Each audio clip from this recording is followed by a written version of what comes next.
With Chainsaw Man chapter 191, things continue to take a turn for the wilder, whereas the last chapter was a typical subversion of expectations by having us see Denji and Mitaka sitting with Fumiko and Yoshida. This chapter once again spins us around by putting its foot right back on the gas to give us another jarring cliffhanger by having us believe that Yoshida's life is about to be ended by Yoru, who has now reached crazy levels to the point where even Denji can look at her and call her a nut job. Pun intended. If you've read the chapter, you know what I mean. We open up the chapter with an update on the hybrids like Barum, and we learn that public safety has taken them into custody with the idea of using them as a bargaining chip against Denji and Mitaka to get them to follow orders, but even Yoshida concedes that this is probably something that won't work, which anyone with the brain in public safety would know that given Barum burned down Denji's apartment and all the pets that he had with Nayuta, including Miyawi, who once belonged to Power,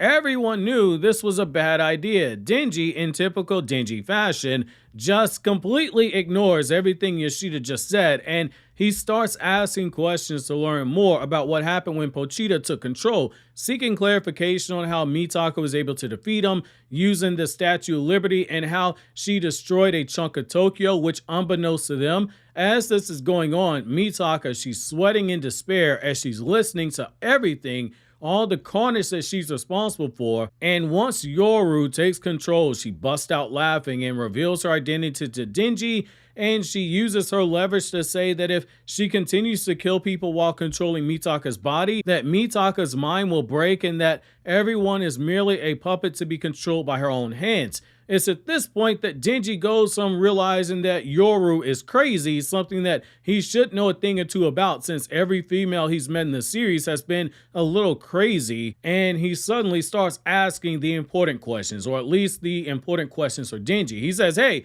which one of you guys jerked me off the other day? And Yoru takes advantage of the situation to make a fool out of Denji by smiling at him and demanding that he eat his own hand if he wants to be jerked off again. And this is where your heart just has to sink a bit for Denji again. So just when it looks like he took a step forward in terms of growth, he's right back in Gooner mode by being manipulated by a woman with sex. And this is one of those moments where you sadly see that Yoru is every bit the manipulator that Makima was, because this is something that Makima would have done. Only Yoru is less of a seductress than Makima was, and she is more to the point. Whereas Makima would have used her sexuality and her feminine charm to lead Denji on, Yoru is basically that girl who's saying, screw it, let's get right to the point of it. And just when it seems like things are heating up, she suddenly stops short and you've got blue balls, and she's doing this in order to play further games with you. It's a complete show of power, and Yoru openly admits that all this information as she's pointing out that Denji's eating his hand like she ordered him to.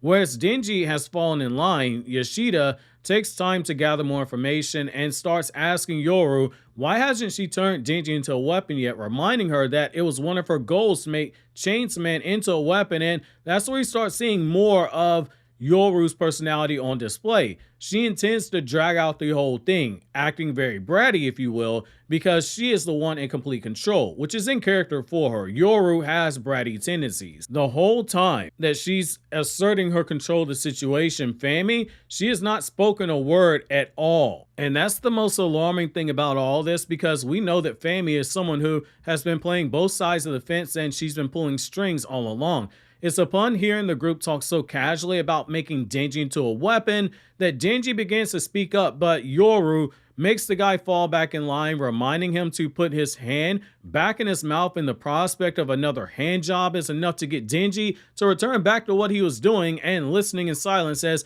Yoshida drops another bomb on us. The Death Devil, the being who we've been preparing for throughout all of Chainsaw Man Part 2, is about to reveal herself, and he states that as the two of them are right now, they cannot defeat the Death Devil, but if they work together, and by work together, he means if Yoru turns Chainsaw Man into a weapon that doesn't have free will, then they can win. And this is where Denji's finally had enough, because even he's realized the truth about everything. He demands to know if this is why Yoshida was okay with Nayuta being killed. And in response to that, Yoshida just smiles and he puts the gun on the table and tells Denji to make up for it, saying that if he wants to agree to be turned into a weapon. He'll let Denji kill himself and Fumiko, and Denji doesn't hesitate at all. He just takes the gun and tries to avenge Nayuta by pulling the trigger repeatedly, only the gun is empty, and this shocks Yoshida, who reveals that he thought that Denji would have forgiven them, and this reflects how much the death of Nayuta still weighing on Denji. This was Denji as a human, not as Chainsaw Man,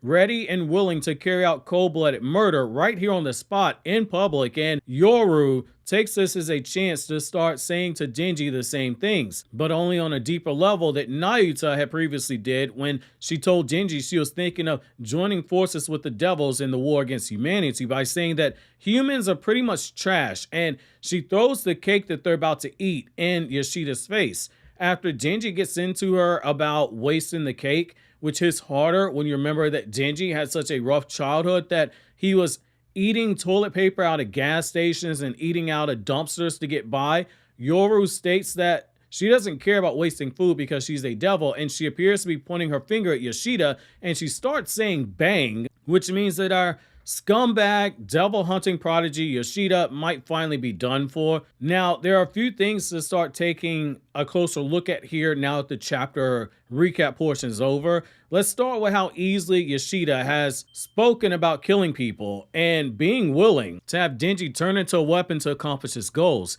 That, my friends, is as much of a consequentialist behavior as there ever has been, if we're being honest. And it just shows how far Yoshida will go to do the one thing that he views as being right as a consequentialist, which it just is a further reflection of how public safety itself operates. His cause, it is noble. He wants to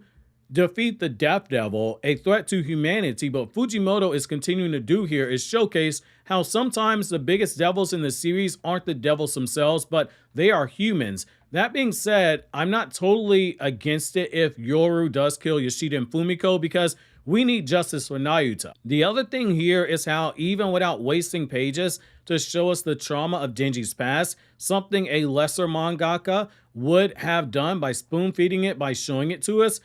Fujimoto smartly uses the tell method of writing. He's trusting us as an audience to remember those heartbreaking scenes of Denji as a child, struggling to find food, and I think this was the right choice from a pacing perspective. To show Denji thinking back to struggling to find food would have messed up the chaotic and rising pace of the chapter itself that it was setting up to get to that big WTF moment where you see Yoru seemingly is in the process of killing Yoshida. I like how the story goes from opening up with the question of whether or not Yoshida was right about Denji, that he wouldn't have cared for the lives of people like Barm, to Yoshida being proven wrong about his thoughts about Denji. He was under the belief that Denji would just forgive him, act like nothing happened, and yet that's not the case here at all. Denji, by showing that he is willing to kill Yoshida and Fumiko, whether Yoshida realizes it or not, it shows how Denji viewed him. He's no different to him than the very people that Yoshida said Denji wouldn't care about, and why should he? Yoshida is no different than Barm. If anything, he might actually be worse because he's willing to have a child die in order to accomplish his goal of having Yoru make Denji into a weapon. Also, they could take down the Death Devil. It's a satisfying payoff to the choice to kill Nayuta because it shows how the death of a child isn't just a touchy subject in a literature world. Anytime you kill a child in literature, usually you get asked, are you sure you want to do this? And we're seeing that in the world of Chainsaw Man, it's a big deal too. And that death, it did mean something, and it's only adding more layers to the trauma that Denji's undergoing, giving us a payoff, which makes me want the upcoming chapter all that much more, which thankfully the next chapter will be dropping in 7 days, so we don't have too long of a wait. If you enjoyed this video, obviously consider subscribing and checking out more videos from Anime Explained like the ones you see here on the screen right now.